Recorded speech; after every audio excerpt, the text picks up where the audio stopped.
Selon plusieurs études réalisées à l'étranger, les pompiers développent plus de cancers que le reste de la population. En France, seulement 2 types de tumeurs sont considérés comme maladies professionnelles. Les pompiers réclament donc une meilleure prise en compte de ce risque. Dans les Alpes-Maritimes, ils sont en grève symbolique depuis des mois. Aujourd'hui, ils sortent un documentaire choc. Des hommes témoignent. Certains sont décédés depuis. Véronique Varin, Éric Jacquet. Cela fait des années qu'ils le savent, des mois qu'ils le dénoncent. Rien que dans cette caserne Magnan, 3 pompiers de la même section ont eu un cancer en 2019. Lassés que rien ne bouge, 2 des leurs ont décidé de faire un film choc. Et il me dit, tu vois, c'est pas juste maman parce que papa c'était un pompier. Pompier, il sauve des vies, quoi. Il risque sa vie pour sauver des vies et il est mort de ça, quoi. T'as toujours un risque. Tu sais très bien qu'à un moment ou à un autre peut t'échapper le feu. Quand j'aime les gens, je les protège. On a une preuve absolue que le métier de sapeur-pompier augmente le risque cancer. On nous oppose souvent des chiffres. Aujourd'hui, il faut être capable, au-delà des chiffres, de regarder les gens dans les yeux, les gens qui ont été meurtris dans leur chair, leur famille, et toute cette corporation qui vit ça dans le silence. Et les chiffres, ça ne vous regarde pas dans les yeux.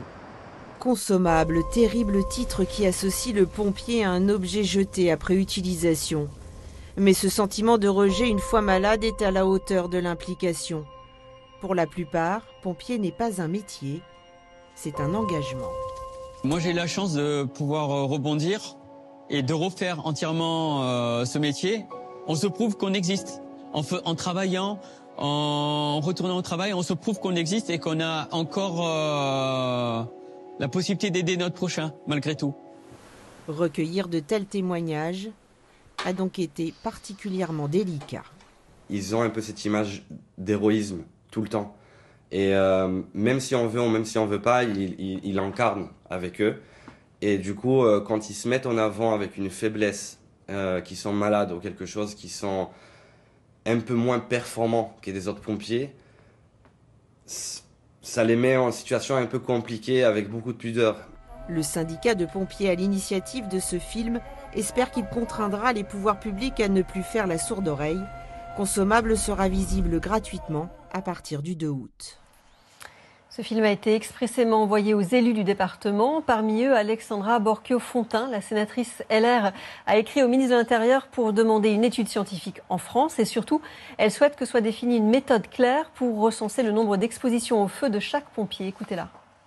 Un sapeur-pompier, lorsqu'il va au feu, il faut qu'il y ait une fiche qui trace en fait cette exposition pour pouvoir demain, en cas de maladie, pouvoir reconnaître cette maladie professionnelle. Aujourd'hui, il y a 2 types de cancers qui sont reconnus comme maladies professionnelles, conséquence évidemment de toutes les nuisances que peuvent occasionner des fumées d'incendie.